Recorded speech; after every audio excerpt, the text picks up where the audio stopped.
clasificación siempre las lesiones ocasionadas o causadas por armas de fuego. A ver, vayamos por una definición, una aproximación a definición en realidad, porque las heridas por arma de fuego, ¿no es cierto?, son lesiones, pero hablar de lesiones es demasiado genérico, pero en este caso, ocasionadas por un proyectil cuando ésta atraviesa eh, los tejidos del cuerpo humano.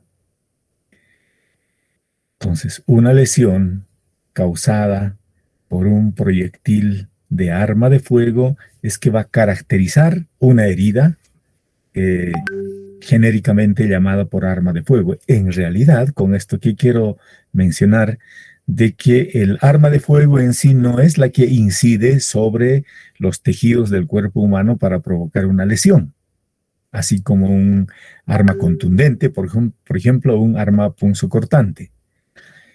El arma de fuego solo es un instrumento que tiene la particularidad de lanzar un proyectil y el que ocasiona la lesión en sí es el proyectil propiamente dicho.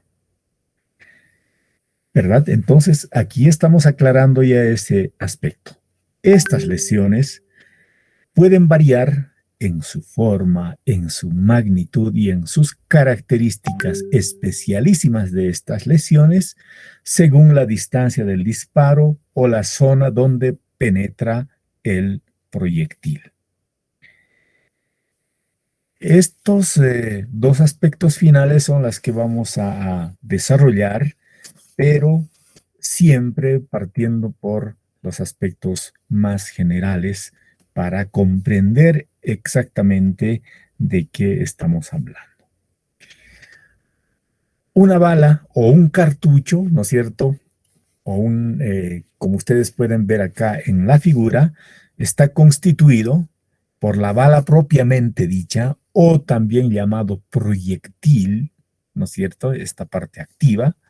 Y luego el casquillo, ¿no es cierto? O la vaina, y dentro de la vaina o el casquillo tenemos la pólvora y en la parte más posterior tenemos al fulminante o al activador en realidad. Estas partes, conocer estas partes es importante porque el mecanismo de acción es de que el arma de fuego a través de su percutor incide sobre el fulminante para producir una pequeña explosión. Esta explosión hace de que la pólvora contenida en el casquillo o la vaina llegue a combustionarse, produciendo gases y una expansión increíble que es capaz de expulsar el proyectil propiamente dicho o bala propiamente dicha al exterior y que tiene que atravesar por el caño del arma hasta alcanzar su objetivo. Este es el elemento constitutivo más importante para comprender las lesiones ocasionadas por el proyectil. Esta es la parte, ¿no es cierto?, importante, la que va a ser expulsado por el arma y desplazado a una velocidad X, ¿no es cierto? Y en ese transcurso adquiere un movimiento rectilíneo de traslación y de rotación, la que va a determinar en última instancia las características especialísimas del orificio de ingreso de las lesiones causadas por este proyectil. Esa fuerza propulsora de los gases entonces hace de que, producto de la combustión o la deflagración de la pólvora, hace que sea expulsado violentamente el proyectil, ¿no? Entonces, el fundamento es ese, la parte central, pero es necesario también clasificar los proyectiles porque van a causar también lesiones con distintas características. Y así tenemos la clasificación de los proyectiles. Pueden haber proyectiles esféricos, lo que usualmente usan las escopetas, por ejemplo, los llamados perdigones, ¿verdad? Entonces, en un disparo se lanzan varios proyectiles esféricos, o sea, en una sola. Siempre este tipo de arma y proyectiles han sido utilizados para la caza, ¿no? Para caza de animales, etcétera. Esa es una. Luego tenemos los proyectiles cilíndricos o planos, fíjense. Luego tenemos los proyectiles ojivales, ¿no? Que tienen una ojiva, proyectiles cónicos, proyectiles huecos, etcétera. ¿Cuál es la intención de modificar, digamos, la parte activa del proyectil propiamente dicho? La capacidad de letalidad. O sea, una vez que estás en ojiva, por ejemplo, los cilíndricos, al impactar al cuerpo se abren, o sea, como una especie de flor, y la capacidad destructiva es mayor. Y de este modo, en algunas clasificaciones, en este caso hemos hablado según su forma, pero según los efectos que producen, pueden existir los proyectiles trazadores, o sea, son aquellos que van y señalan, digamos, cuál sería el alcance y la dirección y hasta dónde podría llegar un determinado proyectil. O sea, son los que marcan o delinean, digamos. Y una vez logrado aquello, ya se pueden utilizar las otras respectivamente. Hay otras incendiarias, explosivas, perforantes, según la silueta de su cuerpo, las lisas, las ranuradas, las moleteadas, las entalladas, etcétera. Y cada vez se descubren o lanzan al mercado proyectiles con distintas particularidades y que sus fines son específicos, como les dije anteriormente, es la capacidad de letalidad que tuvieran este tipo de armas, este tipo de proyectiles. Dentro de la balística forense, un arma de fuego, ¿no es cierto?, es un artefacto mecánico cuyo fin es expulsar un proyectil violentamente mediante una carga explosiva contenida dentro de la bala o el proyectil propiamente dicho, y esta al ser expulsado violentamente, pues según la intención, esta puede impactar sobre el cuerpo humano, produciendo lesiones o en su defecto la muerte de la persona. Por lo tanto, la sofisticación de las armas cada vez son también muy desarrollados. Y en sí la parte que habría que reconocer, ¿no es cierto? Y hay una diferencia entre una pistola y un revólver, etcétera, no las tengo acá. Bueno, pero esencialmente esta parte se constituye por una cacha. Dentro de la cacha tenemos el alojamiento, el proveedor de los proyectiles, como aquí podemos observar, y de este tiene un resorte cargador, porque una vez que se expulsa, inmediatamente sube el otro para posicionarse para ser percutado nuevamente por el percutor o el martillo respectivamente. Pero no vamos a hablar tanto de las particulares de las armas de fuego, porque no es nuestra finalidad, pero aquí hay que reconocer cuál es el mecanismo de acción, ¿no es cierto?, del proyectil desde el momento en que es expulsado por las gases en ignición de la vaina, ¿no es cierto?, como podemos observar acá. Una vez que se ha percutado, ¿no es cierto?, sobre el fulminante produce una pequeña explosión, por lo tanto hace que se combustione o se deflagre la pólvora contenida y hace que ese poder expansivo expulse al proyectil. Aquí va el detalle. ¿Dónde radica el análisis forense, digamos, o de los peritos en balística?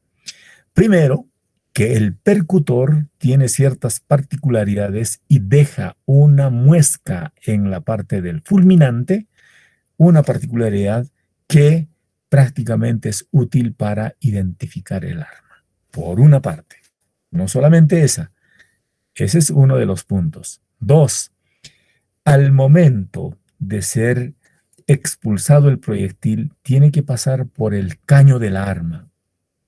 El caño del arma es que le provee dirección al proyectil cuando es expulsado. Y para aquello existen al interior, ¿no es cierto?, del caño del arma ciertas estrías que le asignan el movimiento de rotación.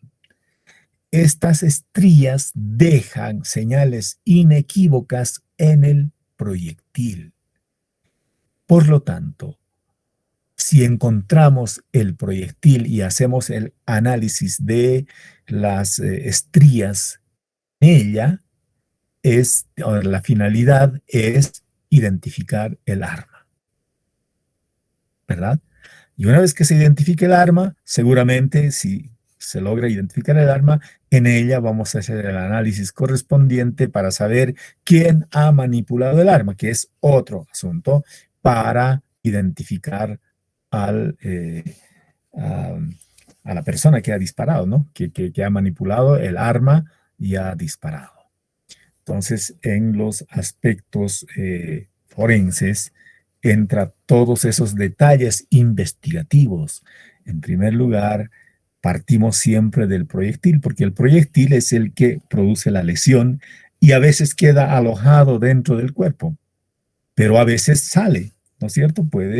Hay un orificio de ingreso, un trayecto y un orificio de salida, pero siempre está en la zona, en la escena del crimen, porque ya ha perdido toda la velocidad, toda la dirección y la potencia, y por lo tanto queda siempre en las proximidades de la escena del crimen. Entonces, recolectar estos proyectiles para su análisis correspondiente o extraerlas del cuerpo, ¿no es cierto?, tienen utilidad de examinar en ellos estas particularidades para identificar el arma. Y una vez identificado el arma, ¿no es cierto?, con probabilidad es encontrar a la persona que ha disparado posteriormente, ¿verdad? Entonces, dentro del análisis criminalístico, bueno, existen muchas tareas que efectuar. Estos aspectos no nos conciernen a nosotros, pero ¿por qué tenemos que ver estos aspectos? Porque en la lesión, ¿no es cierto?, vamos a encontrar ciertos rastros, tanto de la grasa o del polvo o de fibras contenidas dentro del caño del arma, porque el proyectil al atravesar la misma arrastran consigo mismo estas impurezas. Pero no solamente eso, sino también la pólvora deflagrada, ¿no es cierto?, queda en el proyectil y estas, al momento de impactar sobre el cuerpo, sobre la piel, fundamentalmente, dejan impresas estas características de manera inequívoca. Eso nos sirve a nosotros para hacer el análisis médico-legal de la lesión, para primero determinar si es el orificio de ingreso o es el orificio de salida, o se ha disparado a cierta distancia, ¿no es cierto?, a una distancia grande, a una distancia pequeña, o a quemarropa o a boca de jarro, como dicen, casi pegado a la piel. Entonces, esas son las connotaciones y es por eso que estamos viendo estas características, ¿no es cierto? Y para comentar simplemente las armas cada vez más sofisticadas, la capacidad destructiva de las mismas cada vez es mayor, cada vez más pequeñas, más livianas, pero con mayor poder y capacidad de poder almacenar y disparar violentamente y de manera seguida, ¿no es cierto?, varios proyectiles al mismo tiempo. No saben ustedes cómo la ciencia y la tecnología también pues apoya para la destrucción. La ciencia y la tecnología no solamente se ha utilizado para el bien, sino también para el mal. ¿Cuál es la finalidad de tener estas armas, de inventar o de vender estas armas? Claramente no es para jugar, no es para jugar, para cualquier otra actividad. Su finalidad es clarísima, es matar y matar personas, por supuesto, ¿verdad? Entonces ahí entramos en contrasentido a partir del análisis bioético. Podríamos discutir también estos alcances, pero sin embargo estamos en un tema específico de análisis de lesiones, por lo tanto simplemente las vamos a ver de esa manera. También las armas, ¿no es cierto? Al margen de esas connotaciones existen distintas clasificaciones. Por ejemplo, según su forma de manejo, tenemos armas de hombro o armas largas, o los armas de puño o armas cortas, ¿no es cierto? Las que son de mayor uso. En cambio, las largas generalmente son de uso militar y por lo tanto tienen ciertas restricciones en su uso, pero en el ámbito de la delincuencia, pues muchos grupos irregulares utilizan este tipo de armas y las consiguen, no sabemos cómo, o sea, de manera ilegal, pero sí las tienen, sí las tienen. Según el sistema de disparo, hay armas que disparan tiro a tiro, ¿no es cierto?, de a una, o algunas que son disparos a repetición, y entre ellas tenemos las semiautomáticas y las automáticas respectivamente. Según las características de su ánima, tenemos las de ánima lisa y ánima estriada.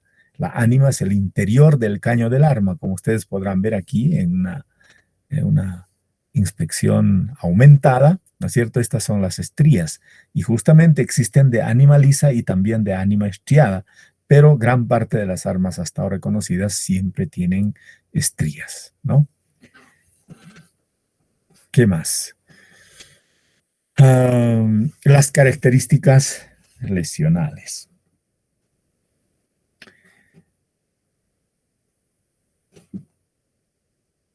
Dentro del análisis de las características lesionales causadas por armas de fuego, por proyectil de armas de fuego,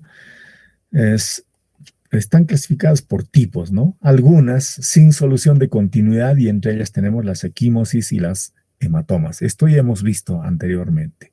Y también les dije que el proyectil no tiene un extremo agudo o puntiagudo, ni tampoco tiene un extremo cortante o un borde cortante.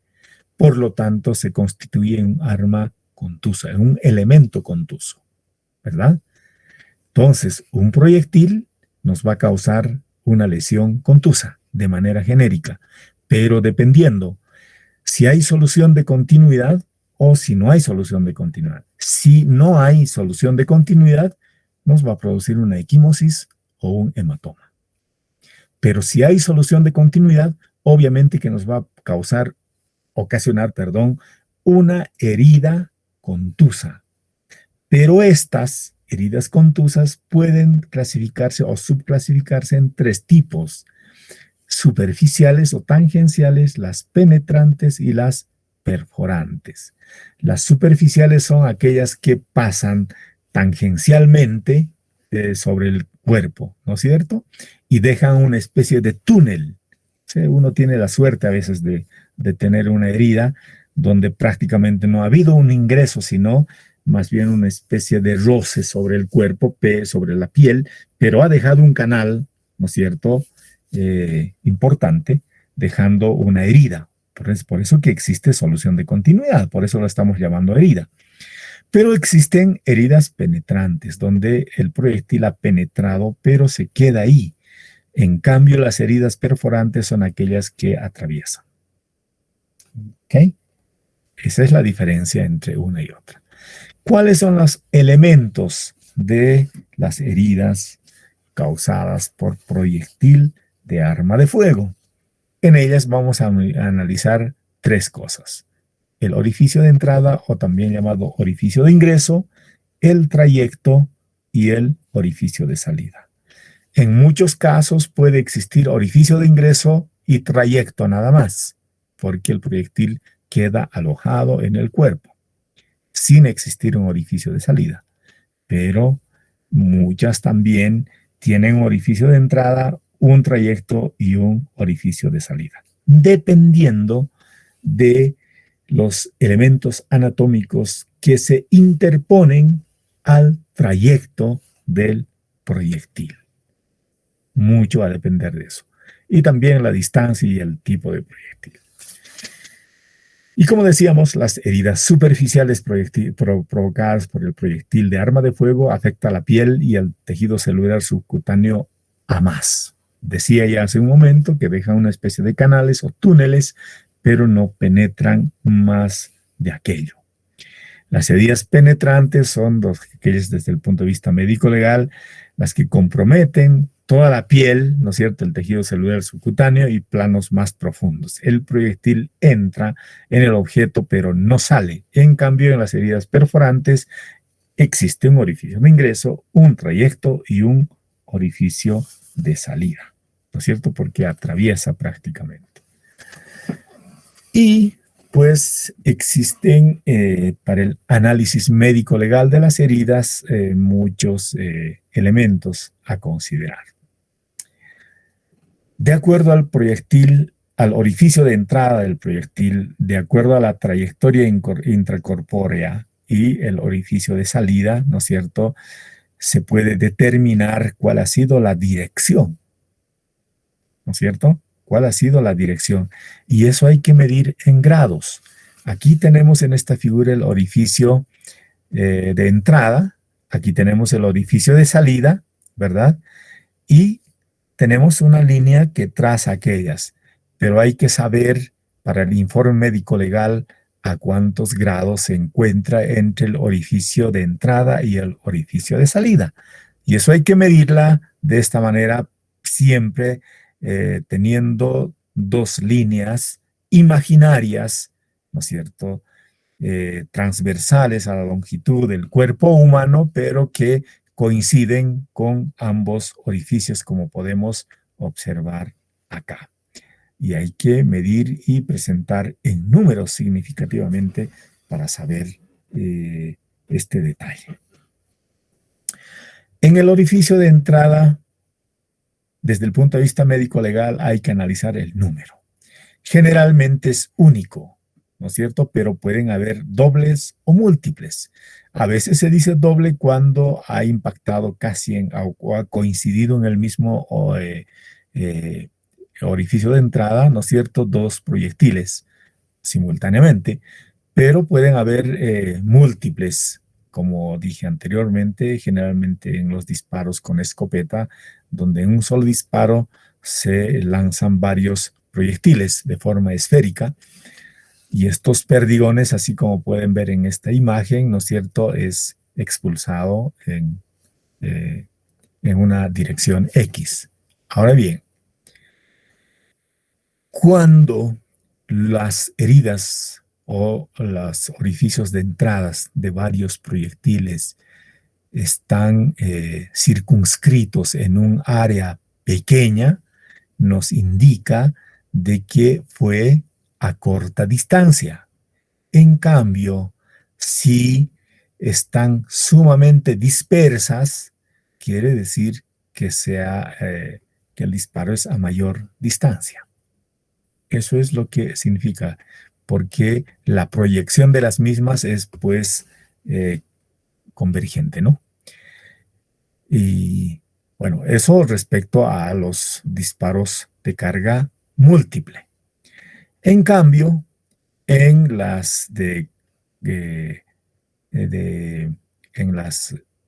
en los disparos que tienen una herida única de ingreso, ¿no es cierto?, vamos a caracterizar varios aspectos. Y en ellas tenemos que establecer las particularidades especialísimas referidas a la bocamina de Hoffman, a la zona de ahumamiento, al tatuaje, etcétera, etcétera, que los vamos a revisar posteriormente. A medida que la distancia aumenta, se van ampliando también estos aspectos, ¿no? Y para diferenciar, a pesar de que no estamos revisando, ¿no es cierto?, en el orificio de salida es siempre irregular y a veces de mayor tamaño que el orificio de ingreso. Bueno, eso vamos a ver más adelante.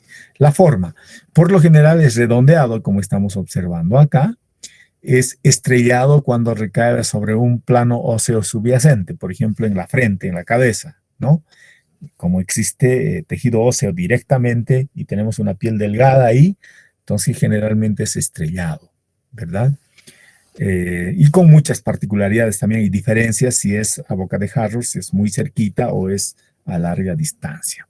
Pero su forma adquiere debido a esa zona de impacto y un vacío que se genera a ese nivel para producir aquello. El tamaño casi siempre es más pequeño que el de salida, como dije anteriormente, ¿no es cierto? Porque tenemos ahí los labios evertidos, lo que también da una impresión de que fueran más grandes.